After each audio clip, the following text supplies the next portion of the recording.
लफ्जों से तहरीरें, प्यार के लम्हों से फिर नई तकदीरें बनाते चलो, जियो फिर मजे से, मुस्कुराते चलो, जियो फिर मजे से। अस्सलाम वालेकुम and welcome to the Nadia Khan show. जियो क्या बात है, आप तो आप मतलब प्रोफेशनल हो गए हैं, जबरदस्त पक्के हो गए हैं जी। जियो फिर मजे से। आज जो हम जिस चीज के बारे में बात कर रहे हैं, जो सब्जेक्ट है, जो टॉपिक है, उससे मेरी बहुत ही लव और हेट रिलेशनशिप रही है और उसके पीछे कहानी है जो बचपन से शुरू होती है। बचपन में 80s में मैंने फिल्म देखी, ये वादा रहा। क्या रोमांटिक फिल्म थी, देखी आपने?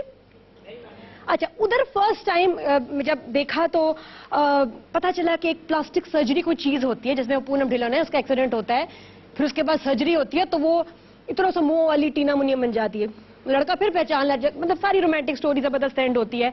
लेकिन मैंने फर्स्ट टाइम देखा कि एक लड़की, उसका चेहरा तबाह हो गया और फिर शम्मी कपूर जो आते हैं डॉक्टर, कहते हैं मैं इसको ठीक करूंगा और वो पहले से भी ज्यादा खूबसूरत हो जाती है।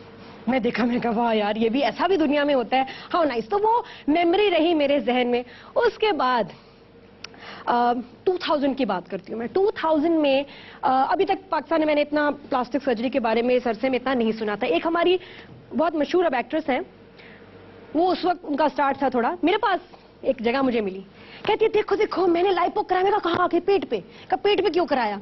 लाइपो क्या होता है? कहती है इसे जो है ना फैट खत्म हो जाता है तो मेरे देखो। मैं कहा तुम पहले ही पतली हो, हसीना हो, तुमने क्यों कराया?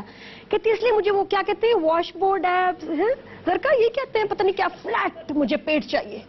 मैं कहा वाह। उसके बाद फिर खाने का टाइम आया, मैंने सैलेड मंगवाया, उसने पिज्जा। मैं कहा तो पिज्जा क्यों खा रही हो? कहती नहीं, वो मेरे डॉक्टर ने ऐसे सिस्टम कर दिया कि मैं अब थोड़ा खाती हूँ।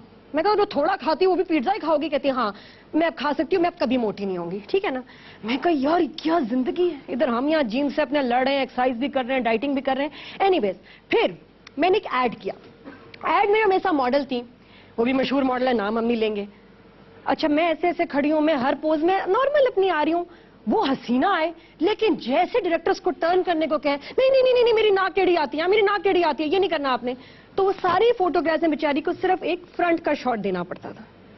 ये भी वाकई हुए। उसके बाद आगे चलते हैं।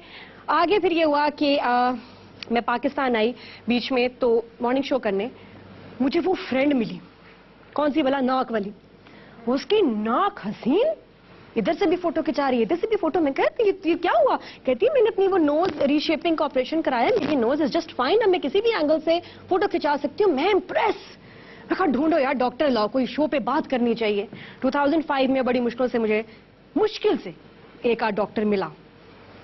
डॉक्टर साहब आए जो कि आधा वक्त यूएस में काम करते थे, बाकी कराची में। उन्होंने कहा जी मैं आपको प्रोसीजर्स का बताता हूँ, हमने जी शोज किए, बताया जी प्लास्टिक सर्जरी से ये होता है, कॉस्मेटिक प्रोसीजर्स हैं। फिर थोड़े दिनों में मिल गई दूसरी सहेली जिसने क्या कराया था, पेट वाला काम, लाइपो। कितने बीच में साल होंगे, 5 साल।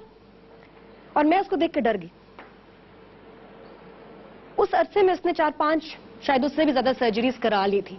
वो इतनी खुश थी अपने रिजल्ट से कि उसने कहा कि यार थोड़ा इधर भी, थोड़ा इधर भी, थोड़ा इधर भी, थोड़ा इधर भी, करते करते कहां कहां का लाइपो कराया और वो एक कोई दियोनुमा चीज बन गई।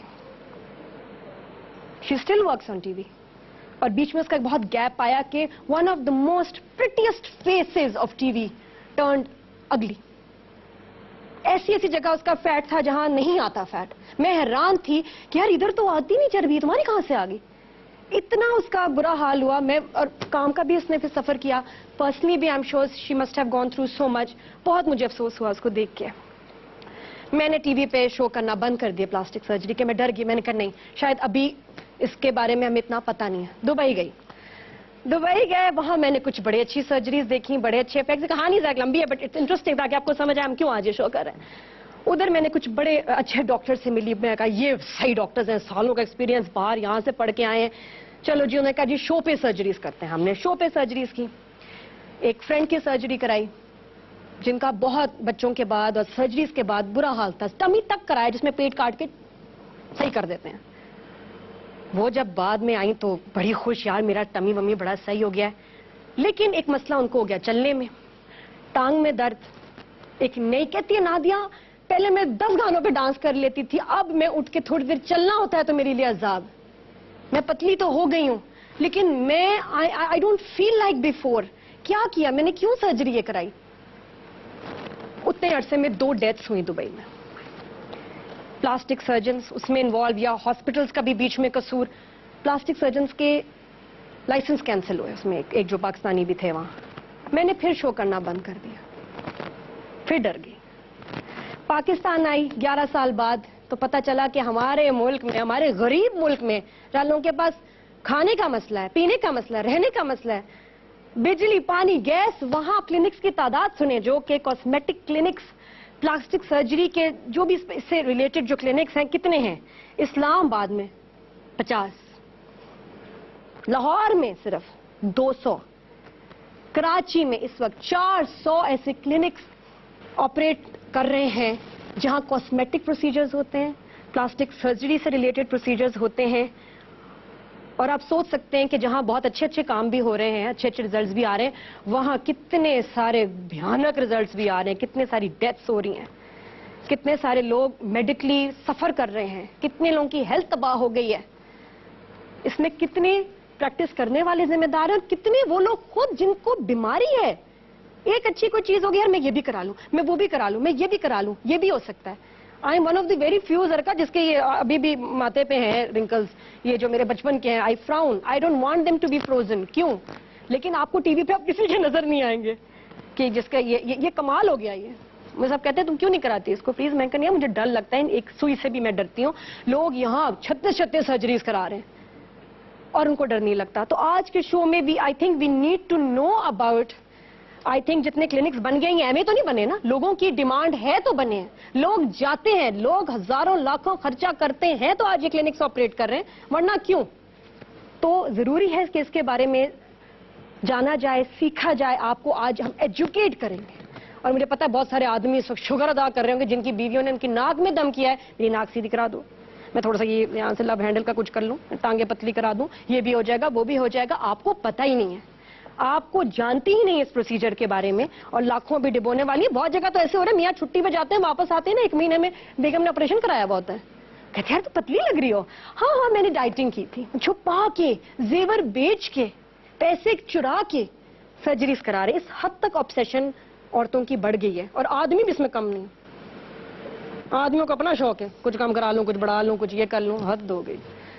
तो आज हम डिस्कस करेंगे कि जी क्या क्वालिफिकेशन होती है डॉक्टर्स की, क्या क्राइटेरिया होता है कि वो प्रैक्टिस कर सकते हैं, क्यों इतने हादसे हो रहे हैं पाकिस्तान में। क्योंकि पाकिस्तान में तो खैर से आपको मतलब किसी ने कुछ कहीं जा भी नहीं सकते ना, मर गए, मजदूर हो गए, कुछ हो गए, आपको कुछ मिलना नहीं है ना, आप किसी का कुछ बिगाड़ सकते हैं।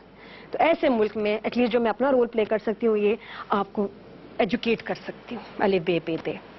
तो प्लीज सुनिएगा, समझिएगा। स्पेशलिस्ट हैं आज शो में, कुछ हमारे गेस्ट डॉक्टर्स भी हैं, प्लास्टिक सर्जन्स भी हैं, डर्मेटोलॉजिस्ट भी हैं। और सर आप लोगों के नाम इतने डिफिकल्ट, हर रोज एक नया नाम मैं पढ़ी होती हूँ, फला डॉक्टर स्पेशलिस्ट इन नम, मैं कंफ्यूज हो जाती हूँ। आज आपने प्लीज, और कोई मकसद नहीं है मेरा, I just want to be educated, I want to know, ताकि ये प्रोसीजर से जहां इतने अच्छे फायदे हो रहे हैं, गलत लोगों से हम बच सकें, गलत प्रोसीजर से बच सकें। तो मैं इंट्रोडक्शन कराती हूँ जो डॉक्टर नशीबा सलमान, इनको टीवी पे आप देखते रहते हैं, हमारे साथ हैं एस्थेटिक डर्मेटोलॉजिस्ट। एस्थेटिक डर्मेटोलॉजिस्ट क्या होता है और इसको बनने के लिए कितना पढ़ना पड़ता है? क्या देखिए, डर्मेटोलॉजी तो आपको पढ़नी ही है, बिकॉज आपको स्किन पे काम करना है। अब हम आ जाते हैं कि एस्थेटिक्स कहाँ पे इन्वॉल्व हो गए। एस्थेटिक्स में वो सब चीजें जो कि आपकी अपीयरेंस से रिलेटेड हैं, उसमें आपके बाल भी हो सकते हैं, उसमें आपकी स्किन, आपका फेस, उसके अलावा आपके हैंड्स, फीट, एनीथिंग, वो सब कुछ इसमें इन्वॉल्व हो जाएगा। सही। तो ये एस्थेटिक डर्मेटोलॉजिस्ट इस नाम से डिग्री मिलती है कोई? नहीं, ऐसे नहीं होता। हाँ। इसमें ये होता है कि जो एस्थेटिक प्रोसीजर्स होते हैं उसके लिए आप काम करते हैं, उसके लिए आप पढ़ते हैं। एस्थेटिक प्रोसीजर्स जो हैं वो इन्वेजिव, नॉन इन्वेजिव, कुछ भी हो सकता है। सर्जरीज नहीं है? डिपेंड करता है। I don't do the surgical procedures, लेकिन आप सर्जिकल प्रोसीजर्स भी कर सकते हैं जो कि आपके एस्थेटिक से रिलेटेड हैं। मैं बहुत सिंपल आदमी हूँ, मैं इसलिए आपसे सिंपल सवाल करूंगी, मुझे समझ आ गया तो सबको समझ आ जाएगा, है ना? तो इसलिए मैं आपसे पूछी थी। फिर एमबीबीएस के बाद आपने कितने साल या कितने महीने लगाए to become? Nadia, to be very honest, मैं तो अभी भी कोई ना कोई कोर्स पर ईयर करती ही हूँ। लेकिन अब ये होता है कि आप, क्योंकि आप प्रैक्टिस कर रहे हैं, तो अब एग्जीक्यूटिव कोर्सेज होते हैं जो कि 8 डेज, 9 डेज, 10 डेज के होते हैं, because you are already practising. आपने काम भी कर लिया हुआ है और आपके पास एक एक्सपीरियंस भी है और आप अपना काम भी कर रहे हैं और प्रैक्टिस कर रहे हैं, तो अब आपके एग्जीक्यूटिव कोर्सेज आप ले सकते हैं. اب ہم آن ایوریج میری کلینک میں صرف 90 to 100 صرف سرجریز ہوتی ہیں per month. You don't know the horrors I have. مجھے ہاررز بتائیں آپ نے کیا کیا دیکھا.